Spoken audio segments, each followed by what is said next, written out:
पुत्रदा एकादशी का व्रत 2025 में कब धारण किया जाएगा, शुभ मुहूर्त क्या रहेंगे और पारण का क्या समय रहेगा, सभी जानकारी आपको आज के इस वीडियो में प्राप्त होगी। तो वीडियो को अंत तक जरूर देखें। हरे कृष्णा, राधे राधे, आप सभी का स्वागत है। पुत्रदा एकादशी का व्रत का नियम क्या है और कैसे व्रत धारण करें। सावन महीना बेहद पवित्र माना जाता है। पंचांग के अनुसार भी पुत्रदा एकादशी का व्रत साल में 2 बार आता है, एक पौष मास की और दूसरे सावन मास की। सावन माह के शुक्ल पक्ष की एकादशी पुत्रदा एकादशी होती है।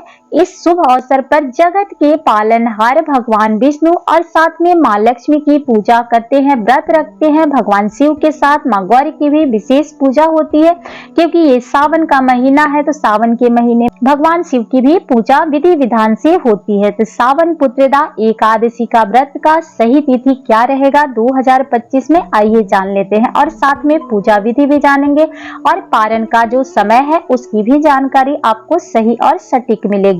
व्रत के जो नियम होते हैं वो बहुत पवित्र होते हैं। 10वीं तिथि से लेकर पारण तक के 3 दिवसीय ये व्रत होता है और बड़े ही निष्ठा और भाव के साथ इसका पालन हर भक्त करते हैं। तो एकादशी का जो शुभ मुहूर्त है 2025 में सावन पुत्रदा एकादशी व्रत 5 अगस्त दिन मंगलवार को रखा जाएगा। एकादशी तिथि का जो प्रारंभ है 4 अगस्त प्रातः काल 11:41 से आरंभ हो जाएगी और 5 अगस्त को 1:12 पर समाप्त हो जाएगी। तो पारण का जो शुभ मुहूर्त रहेगा 6 अगस्त प्रातः काल 5:45 से प्रातः काल 8:26 तक रहेगी। इस समय द्वादशी तिथि समाप्त होने का जो समय है दोपहर में 2:08 पर हो जाएगी। तो सावन पुत्रदा एकादशी का जो व्रत है 5 अगस्त को धारण किया जाएगा, जो कि दिन है मंगलवार। उस दिन आखिरी मंगला गौरी माता का व्रत भी है, तो विधि विधान से मंगलवार का दिन है, शुभ दिन है। उस दिन जो भी महिलाएं अपने पुत्र पौत्र और घर संसार के लिए मंगला माता की पूजा करती है, व्रत धारण करती है। अगर आप एकादशी का व्रत धारण किए हैं तो विधि विधान से भगवान विष्णु के साथ माँ लक्ष्मी की विधिवत पूजा करें। एक दिन पहले ही आपको सारे नियम करना है नहाई खाई का। अब मन में अगर कई सारे सवाल हैं कि हम अगर व्रत मंगलवार का धारण कर रहे हैं तो स्नान दान हम सोमवार को कर सकते हैं। तो देखिए, आप जब रविवार को स्नान दान करते हैं, अगर सोमवार का व्रत आपका रहता है तो भी, अगर नहीं भी रहता है तो भी रविवार को ही स्नान कर लेना चाहिए सर धोकर। उसके बाद आप पूरे निष्ठा और भाव से व्रत का पालन कर सकती हैं। ऐसे भी सावन के महीने में तामसिन भोजन और जो भी लहसुन प्याज होते हैं उस पदार्थ का त्याग दिया जाता है। कई लोग अगर खाते हैं तो वो अपना सर से स्नान कर सकती हैं, लेकिन माना जाता है कि सोमवार को सर से स्नान नहीं करना चाहिए। तो अपना नियम और अपना धर्म देख लीजिएगा। ऐसे भी बार से बड़ा त्योहार होता है, तो अपना नियम देखकर आप पालन करें। एकादशी तिथि बहुत शुभ है और पुत्रदा एकादशी का व्रत करने से सभी मनोकामनाएं पूरी होती है और निष्ठा भाव से अगर व्रत करते हैं तो भगवान शिव के साथ भगवान श्री हरि विष्णु का आशीर्वाद साथ में प्राप्त हो जाता है।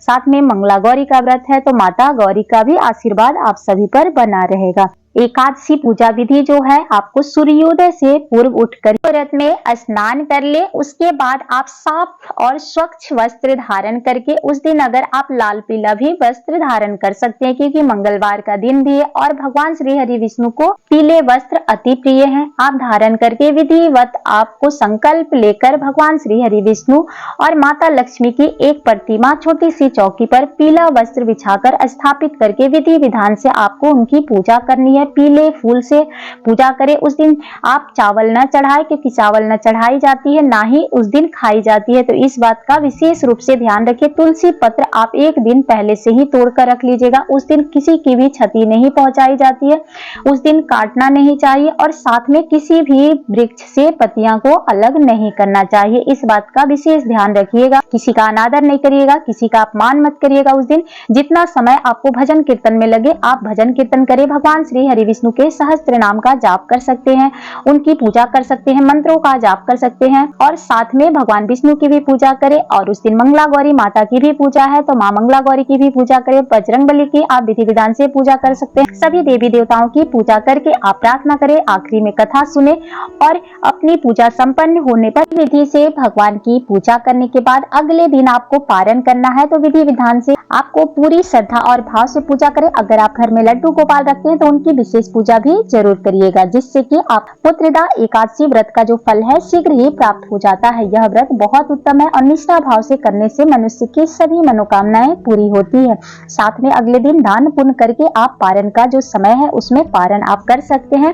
बस किसी का अनादर मत करिएगा, अगले दिन आप दान कर ले और समय पर पारण करें, तभी व्रत का संपूर्ण फल प्राप्त होता है। जानकारी अच्छी लगी हो तो लाइक करिएगा, सब्सक्राइब करिएगा। आप सभी के जीवन में ढेर सारी खुशियां बरकरार रहे।